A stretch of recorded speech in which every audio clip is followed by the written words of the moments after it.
Iman Kane donc du think tank Lex Africa. xam nga fond bi ñuy wax ni muy loo xam ne dañ ko fi teg pour ñu xaw a ñu dajale alal joo xam ne ni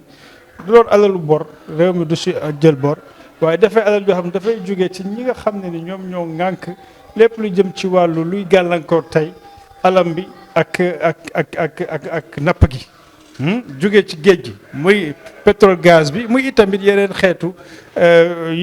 activités yi fa am comme maanaam bateau yu fay jaar ak ñoom seen ak itamit en changement climatique bi li muy indi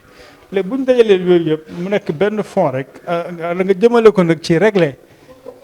ci li nga xam ne ni du doon régler problème tey yi rek mais day régler problème tey yi ak ëllëg ak gannaaw ëllëg définitivement ba nga xam ne même bu fekkee ne Sénégal day continuer di exploiter pétrole am gazam du yàq li nga xam ne moo nekk ci wàll gi maanaam pêche bi ak alam bi ak yeneen xeetu économie boo xam ne koom-koom boo xam ne war na jóge ci yooyu donc fond bi loolu lay indi donc mu tombé ci jamono boo xam ne effectivement dafa war a gaaw génn parce que nit ñi sonn nañu ñu ngi jànkaarloog ay jafe-jafe yu métti boo xoolee fii rek li fi xew nga xam ko waaye tamit dafay fekk ne am na état bi ay xeetu fonds yoo xam ne am na ay loi yu ñu tëgg comme loi environnement bi bu bees yoo xam ne ni jëmmalaguñu ko donc jëmmal boobu mën na sax gën a évoluer ni ñu ko xalaate woon mu gën a avancé ñu jël xalaat bi nga xam ne am na ci fond bi ñu boole ko si mu nekk benn fond bu mag a mag boo xam ne dina mën a lijjanti jafe-jafe yi am foofu yëpp. Le fonds bleu c'est un mécanisme de compensation économique durable que nous proposons pour arriver comme solution alternative à la question de la gestion des problèmes des communautés qui vivent en zone côtière. Ça prend de façon durable toutes les mesures alternatives qu'on devrait prendre par rapport au-delà même de l'exploitation du pétrole et du gaz qui pose un problème aujourd'hui direct aux pêcheurs, mais donc de tout ce qui est lié au changement climatique. Surtout que, vous savez, il y a des mécanismes prévus aujourd'hui, par exemple sur le secteur, le code de l'environnement prévoit donc un fonds. Mais ce fonds n'est pas encore mis en place. Donc, à un moment de la mise en place des types de fonds qui sont déjà prévus par le cadre juridique, le fait de proposer quelque chose de plus grand, de plus holistique, et également de plus cohérent et qui harmonise les différentes sources et également alimente la même problématique, est très abondant. Donc, c'est vraiment le moment idéal. Et c'est pour ça que dans le processus, nous travaillons avec toutes les institutions qui sont concernées et impliquées, les différents ministères, en charge de l'environnement, du pétrole et du gaz, de l'économie, des finances, etc. Même le fonds 6 qui s'occupe des fonds souverains tirés des ressources et qui développe en son sein aussi un type de fonds bleu, mais un peu différent quand même de ce que nous voulons faire. Mais nous allons entamer les discussions avec toutes ces institutions concernées pour pouvoir arriver à une proposition collective, commune, qui implique justement les préoccupations des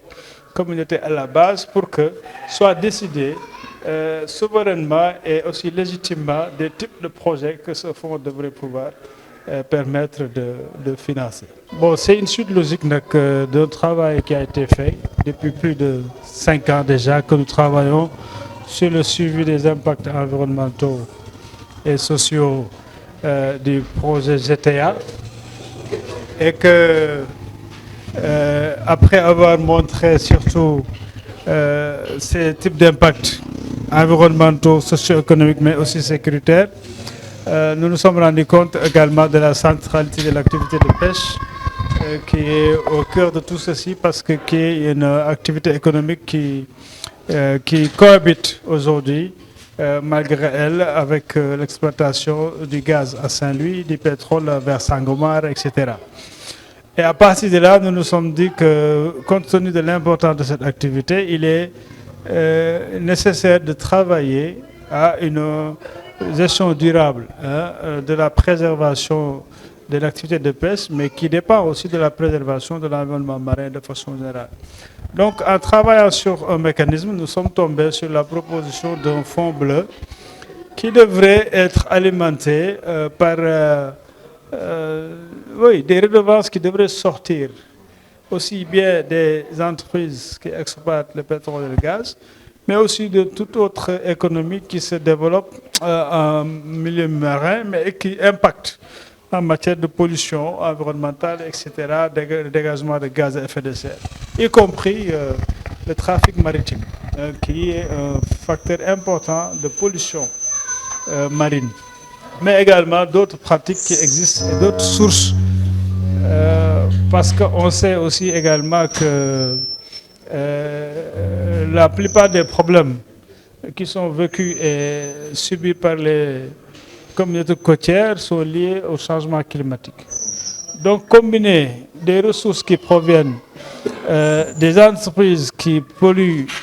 à travers l'exploitation des hydrocarbures offshore,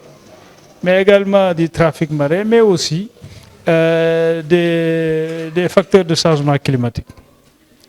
pour alimenter, pour abonder un fonds bleu. Et ce fonds bleu maintenant devrait être utilisé pour des types d'investissements et de dépenses au niveau communautaire, au niveau également du développement des chaînes de valeur qui tournent autour de l'économie maritime et également de la préservation des côtes. Donc c'est pour ça qu'on l'appelle fonds pour la résilience socio-écologique des zones côtières.